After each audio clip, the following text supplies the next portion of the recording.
Coucou.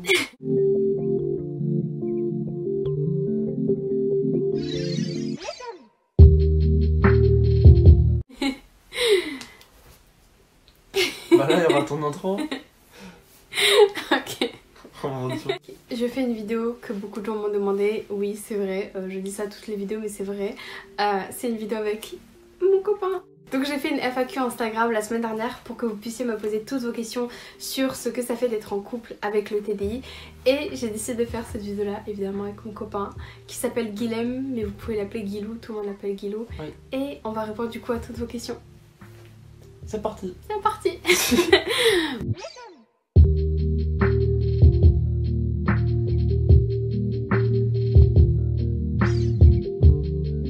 Comment vous vous êtes rencontrés?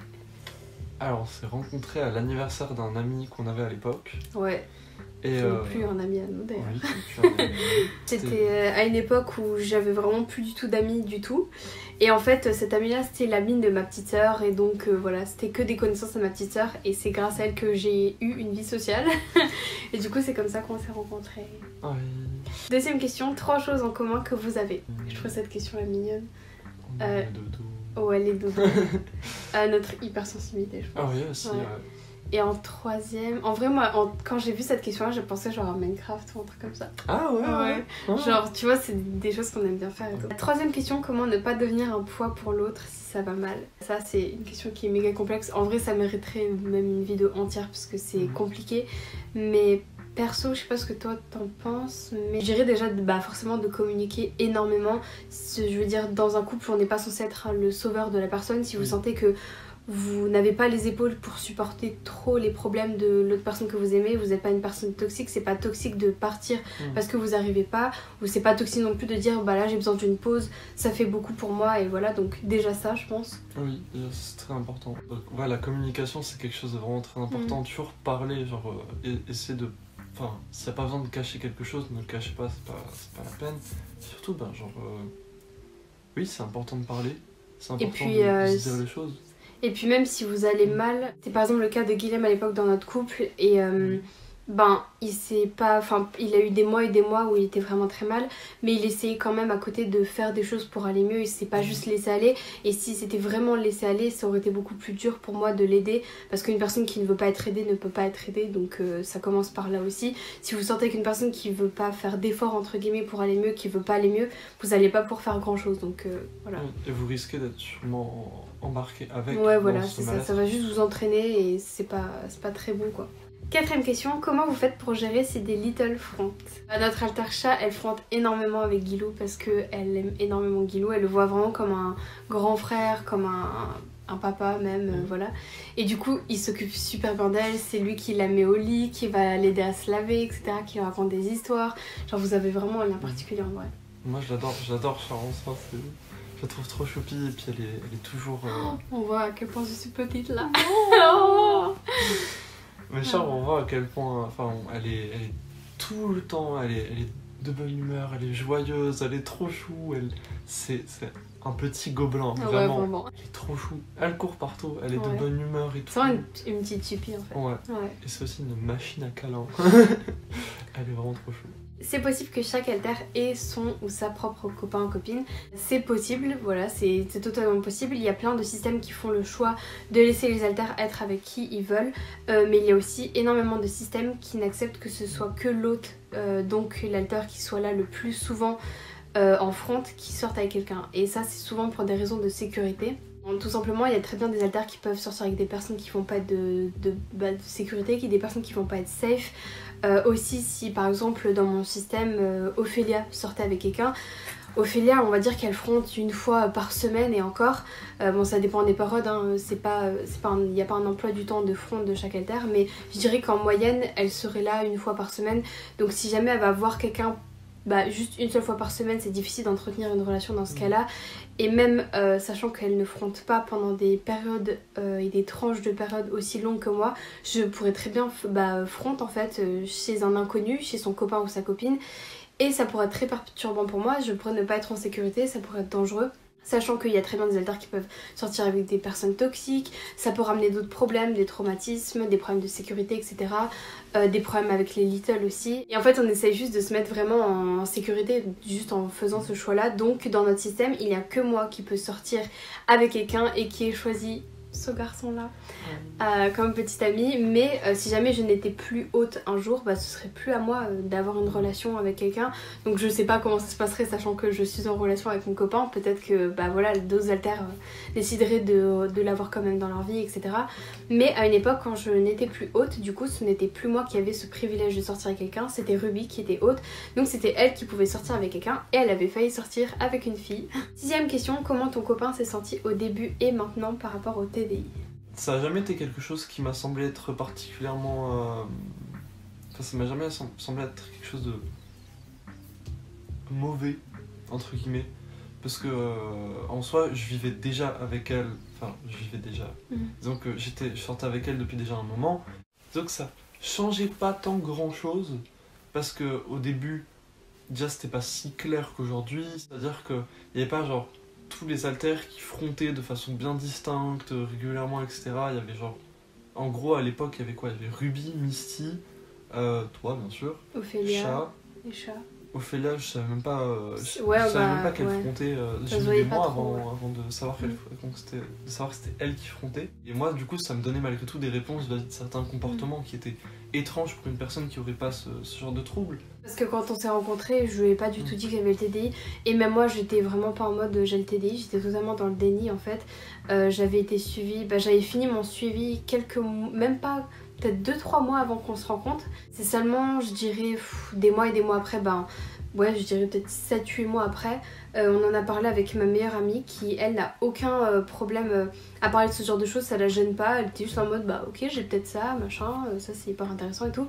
Et elle avait pas tout ce côté de honte de le dire ou honte de l'avoir ou ah mais c'est trop bizarre, il y a trop d'idées reçues là-dessus, du coup j'ai pas envie de dire que j'ai ça, et ça m'a vraiment rassurée, ça m'a ouvert toute une autre vision sur le TDI que j'avais pas avant, et les vidéos de Dissociated à l'époque m'ont énormément aidé sur ça. Donc les vidéos de Dissociated m'ont beaucoup aidé à cette époque là, et grâce à ça ouais, j'étais dans une meilleure optique par rapport au TDI, j'étais beaucoup moins gênée par rapport à ça, donc voilà. 7ème question, comment les autres alters qui ne sont pas en couple avec ton copain peuvent avoir une vie? J'ai pris cette question là parce que ça m'a fait un peu sourire. Les alters peuvent avoir une vie sans avoir de copains et copines, déjà on peut très bien vivre sans être en couple. Et tout simplement ils ont une vie au-delà d'avoir une vie amoureuse, ils ont une vie parce que ils peuvent faire tout ce qu'ils veulent, ils ont leur identité à eux, leurs affaires à eux, leur passion à eux, leur goût à eux, ils peuvent sortir, faire ce qu'ils veulent, ils ont juste toute une vie, seulement ils ne peuvent pas se mettre en couple avec quelqu'un. Et c'est vrai qu'on a déjà pensé, il me semble qu'on en parle plus tard dans d'autres questions, à ce que ça ferait si les alters décidaient d'avoir leurs propres copains et copines. Je veux dire, c'est difficile de dire à une personne tu vas te forcer à pas tomber amoureuse ou amoureux, c'est encore jamais arrivé dans notre système il me semble, en tout cas pas qu'on me l'ait dit, aucun alter ne m'en a parlé, que quelqu'un soit tombé amoureux alors que je suis en couple avec Guilhem. Et je pense que quand ça viendra, ce sera sûrement difficile à gérer, mais pour le moment ce n'est pas le cas, donc je peux pas vous dire moi-même ce que ça fait, mais voilà. 8ème question, est-ce que ton copain remarque les switches et comment réagit-il? Oui, je remarque quand même la plupart, je dirais une bonne partie des switches. Ceux vers par exemple Chat, ceux vers Ruby aussi souvent. Ouais, après, Misty elle est, comment dire, souvent j'ai l'impression que c'est un peu Christina en plus joyeuse, alors du coup des fois c'est juste, quand je vois que ça devient une période de temps assez longue, je me dis ça doit être Misty. Ou alors, souvent, par exemple le printemps, quand Christina, entre guillemets, a l'air de vraiment être beaucoup plus intéressée par certains trucs comme nature, les pierres, la nature, la sorcellerie, etc. Là, ça a commencé, Misty. Il y a d'autres alters que j'ai beaucoup moins croisés. Violette, j'ai dû la croiser 2 fois, j'ai l'impression. Mais je pense qu'il y a beaucoup de fois où Violette fronte et ne dit pas que c'est elle pour protéger le système. Elle a du mal à faire confiance aux gens, beaucoup de mal, et parfois elle a déjà éliminé des gens de notre environnement, pas forcément pas des gens proches quand même, elle peut pas éliminer des gens comme ça, mais des gens en qui elle a pas du tout confiance, où elle a l'instinct de cette personne là faut pas lui faire confiance. Pour protéger le système évidemment c'est très important, pour éviter de revivre des traumatismes, etc.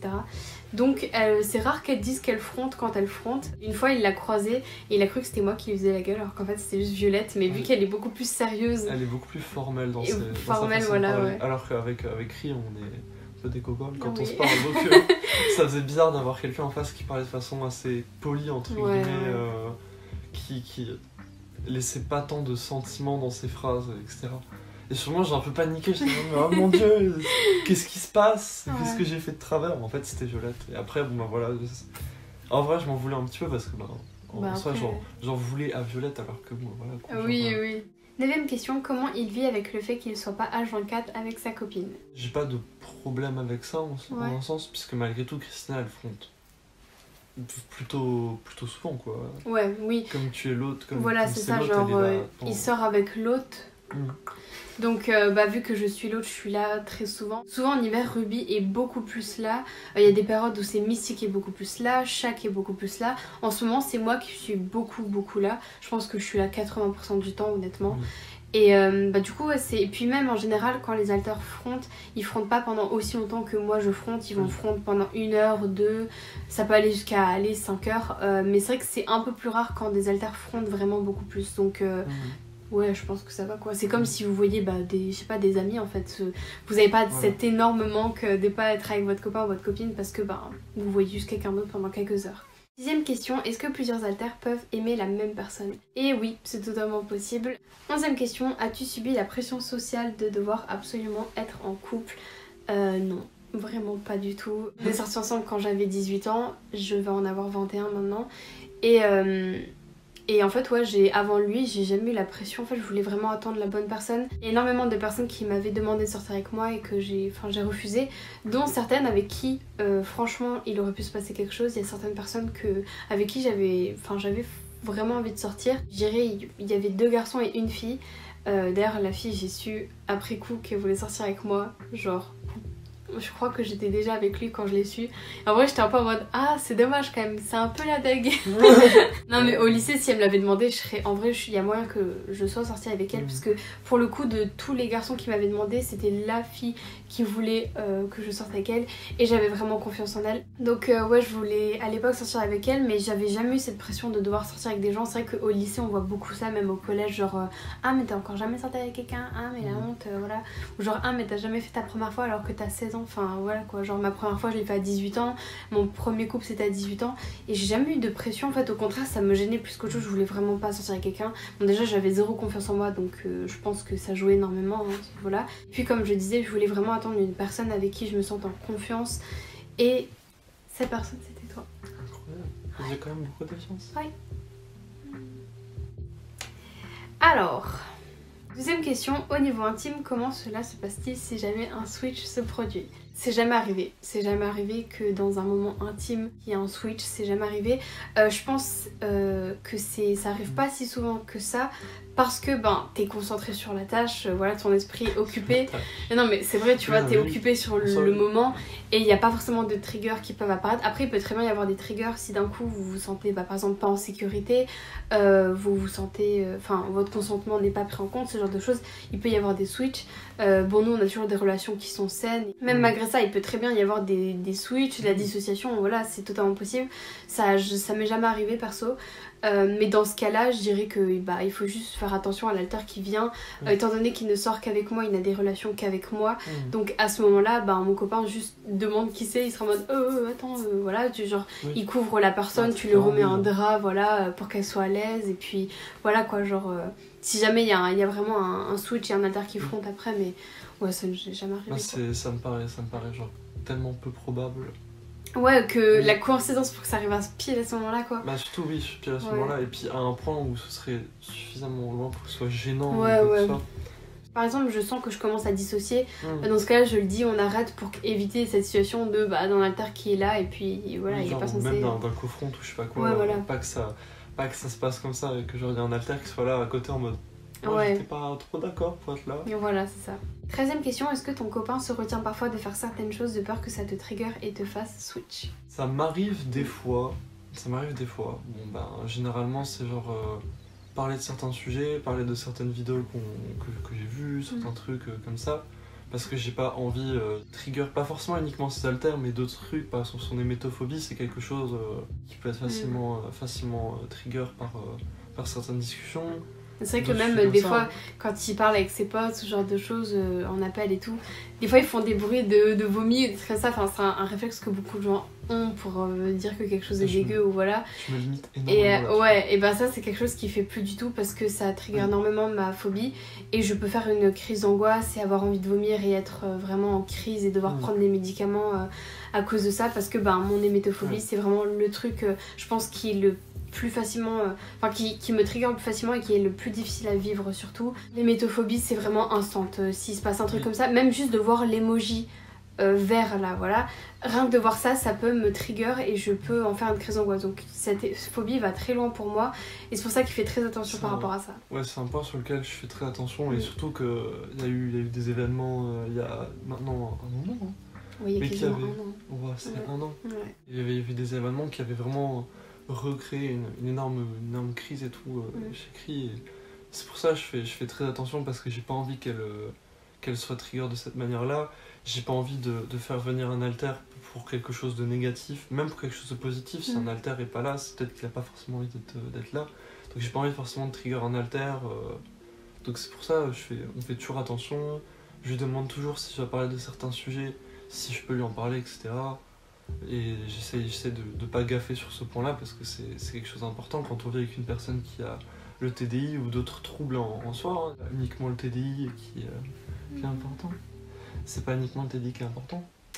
C'est tous ces troubles qui sont un peu délicats. Faut toujours faire attention à demander, à parler. 14e question, est-ce que dans votre système vous envisagez le polyamour pour que tout le monde soit libre? Vous avez vu, on a fait attention d'avoir des doudous coordonnés avec nos cheveux. De base, on n'avait même pas fait gaffe, mais on s'en est rendu compte quand on a regardé dans l'écran. On était en mode, ah waouh! Et on se coordonnait avec nos pulls. Hein. Oui. Donc voilà. Non, on n'envisage pas le polyamour. Enfin, déjà, je pense pas qu'on puisse parler de polyamour. Je pense que ça concerne une personne qui puisse être amoureuse de plusieurs personnes. Dans notre cas, c'est pas le cas. On n'est pas une seule personne, on est plein de personnes. Donc, perso, je ne suis pas polyamoureuse et les alters ne sont pas non plus parce que si jamais moi je sors avec quelqu'un, donc avec Guilhem, et que Ruby sort avec une autre personne, ça fait pas de nous des personnes polyamoureuses. On est des personnes, Ruby et moi, qui sortent avec une personne. Donc c'est pas parce qu'on a un système qu'on fait du polyamour en fait. Et chaque identité a sa propre vie, sa propre orientation, etc., etc. On parlerait de polyamour dans un système si un alter décidait de sortir avec plusieurs personnes. Nous, on compte pas laisser pour le moment les autres alters voir d'autres personnes. C'est l'hôte qui a le droit. Si je ne suis plus hôte, ce ne sera plus moi qui aura ce droit-là. Et voilà. Bye bye Kelo quoi. Non, je rigole. Non, en vrai, forcément, il te jetterait pas comme ça. 15e question, quelle est la place du TDI dans votre couple? Bah, le TDI, ça prend quand même une assez grande place dans notre couple parce que notre couple fonctionne pas de la même manière qu'un couple sans TDI fonctionnerait. Ça engage d'autres personnes, d'autres gens qui sont attachés à mon copain. Si à l'heure d'aujourd'hui, je voulais me séparer de mon copain, ce serait beaucoup plus compliqué que juste me séparer de lui parce que plein d'autres alters ont des relations avec lui. Par exemple, ça déchirait Chat, notre Little, que je sois plus avec Guilhem, enfin ce serait très compliqué à vivre pour elle et du coup ce serait compliqué. Donc notre couple tourne forcément, enfin il tourne pas autour du TDI mais le TDI a une place importante dans notre couple. C'est quelque chose dont on parle quasiment tous les jours, hein, franchement. Hormis le travail et les vidéos, c'est quelque chose qui fait partie intégrante de ma vie et ça depuis même bien avant du coup les vidéos YouTube. Donc ça a toujours été important dans notre couple et c'est comme ça. Et puis encore plus du coup maintenant que tu fais des vidéos avec ça, voilà. que c'est ton travail quoi. 16e question, des alters hormis Christina ont déjà été en couple ou pas? Non. Aucun alter n'a déjà été en couple à part moi. Ruby a failli être en couple du coup avec une fille. Mais à part ça, je crois pas. En tout cas, pas que je sache. Hein. Peut-être que les alters m'ont caché des trucs. 17e question. As-tu abordé votre TDI dès la première rencontre ou l'a-t-il su après? Il l'a su bien après, comme on le disait au début. Ouais, on en a parlé peut-être, je sais pas, genre 8-10 mois après qu'on se soit mis ensemble. Donc vraiment longtemps après, et ben quand je lui ai dit forcément au fil du temps on en a parlé, on a reparlé de cet événement là, et il m'a dit que pour lui ça avait expliqué énormément de choses de mon comportement, voilà. Forcément une personne qui a le TDI, ben, on se rend compte qu'il y a des choses qui vont pas, qu'il y a des choses qui sont bizarres, mais on l'associe pas forcément au TDI. Et ça c'est une question et quelque chose qui est beaucoup revenu, c'est mais comment ta mère peut faire pour ne pas savoir que t'as le TDI, comment certains proches font pour pas savoir que t'as le TDI, alors que ça se voit tant. Déjà ça se voit pas tant que ça. Enfin en tout cas ça dépend des systèmes, on peut très bien le rendre tout à fait invisible et personne ne peut se rendre compte, mais dans mon cas c'est vrai que beaucoup de gens me disaient que j'avais un comportement qui pouvait être bizarre, qu'il y avait toujours un truc qui clochait un peu chez moi, et du coup ouais c'est comme ça, c'est voilà. Donc on a fini cette vidéo, oui. Et si vous avez des questions pour lui ou pour moi, vous les mettez en commentaire. Mon copain passe tout le temps dans les commentaires YouTube, donc il répondra à vos questions. C'est une vidéo que tellement j'en voulais qu'on fasse. Du coup, je suis trop contente qu'on l'ait faite. Et voilà. Oui. Je suis contente d'avoir fait la vidéo avec toi. Ça m'a fait du bien. Ça me fait plaisir. Aussi, il était tout timide au début. J'aime bien rentrer dans les vidéos et tout, et puis c'est quelque chose qui me fait plaisir. Surtout que d'habitude tu vois le backstage et là t'es dedans. Là je suis dedans, c'est vrai que ça fait un peu bizarre. Donc voilà, si vous voulez nous suivre, n'hésitez pas à aller sur nos Instagram. Beaucoup d'alters postent des photos, on poste tout le temps des trucs en story de notre journée, des FAQ, des machins. D'ailleurs si vous voulez participer aux FAQ pour les vidéos, c'est toujours sur Instagram. Si vous voulez nous soutenir financièrement dans nos projets de doudou, etc., il y a Patreon. Vous pouvez choisir n'importe quel abonnement et voilà.